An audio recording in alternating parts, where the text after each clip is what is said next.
আজকে সবসময় বলা হচ্ছে ধর্ষণ, আমাদের দেশের আইনে ধর্ষণের মধ্যে মেয়েদেরকে রাখা হয়েছে ভিকটিমে, ছেলেরাই শুধু ধর্ষণ করতে পারেন। কে বলেছে এই কথা?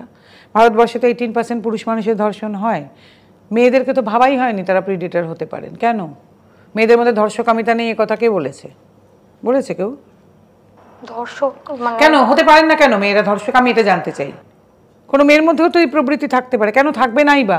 এটা তো প্রত্যেক মানুষের একটা প্রবৃত্তি, এবং নারী পুরুষ যদি সমান হন তাহলে মেয়ের মধ্যেও থাকতে পারে। একটা মেয়ে যৌন চাহিদা থাকাটা কি ভীষণ অন্যায়? কে বললো এ কথা? তাকে যে ধর্ষিতই হতে হবে, সে যে কখনো ধর্ষক হতে পারবে না, কথা কে বলেছে? কোথায় কথা লিখে দেওয়া আছে? আমাদের সংবিধানে যে একটা তৈরি করে দেওয়া হলো, তার মানে কি মেয়েরা আজও অবজেক্ট? কিন্তু মেয়েদেরকে সাবজেক্ট হতে দিতে চাওয়া হচ্ছে না, এবং মেয়েরাও সেটা মেনে নেন। কর্পোরেটে গিয়ে সেক্সুয়াল হ্যারাসমেন্ট, ছেলেদের ঢোকানোই হলো না। আরে মেয়েরা আপনারা তো হতে চাইছেন, পশে বলা হলো prevention of sexual harassment of women. কেন কর্পোরেটে কি এমনি হ্যারাসমেন্ট হয় না? আপনার মেয়ে বসই আপনাকে গালাগাল দিল, সেটা হ্যারাসমেন্ট না? সেটা আপনি সেক্সুয়াল হ্যারাসমেন্টের মধ্যে কী করে ঢোকাবেন? তাহলে মেয়েরা কি বরাবরই ভিকটিম কার্ড প্লে করে না? মেয়েরা ভিকটিম হয়ে থাকতে ভালোবাসেন তো, সাবজেক্ট হতেই চাইলেন না তো আপনারা কোনো দিন। আপনারা প্রোভাইডার হতে চাইলেন কোনো দিন? একটা মেয়েকে বড় করার সময় কি বলা হচ্ছে? তোর পড়াশোনা, তোর চাকরি, যদি শ্বশুর বাড়িতে বনিবনা না হয় সেই জন্য চলে আসবি। বলা হয় যে তোর চাকরি, তোর পড়াশোনা, আমাদেরকেও দেখবি। আমি শ্বশুর শাশুড়ি বাদই দিলাম, না হয় দেখবেনই না। তোর বরকে দেখবি, তোরও ঝকঝকে বর আসবে, তোর বরের জন্য বরের পাশে দাঁড়াবি, তুই বরকে ফ্ল্যাট কিনে দিবি, তুই বরকে গাড়ি কিনে দিবি। কোনো মেয়েকে আমরা বলে বড় করি, তার মধ্যে বীজটা বপন করি। তারপরে মেয়েরা বলতে শুরু করেন একসময় মেয়েদের কোনো বাড়ি হয় না। কেন? একটা মেয়ে বাড়ি কেন? চাকরি করে বাড়ি কেন?